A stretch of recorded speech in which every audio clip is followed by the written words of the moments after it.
का पटकन चल.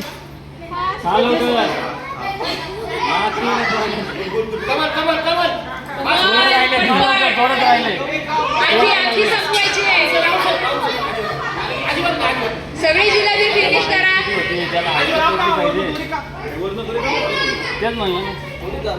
संपवा संपवा पटकन.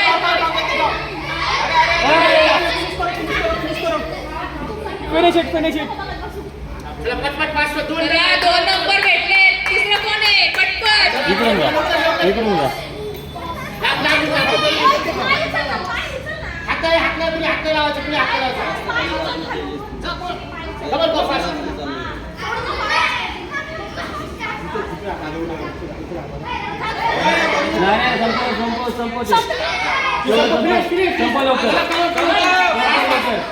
चला 3 नंबर भेटलेले.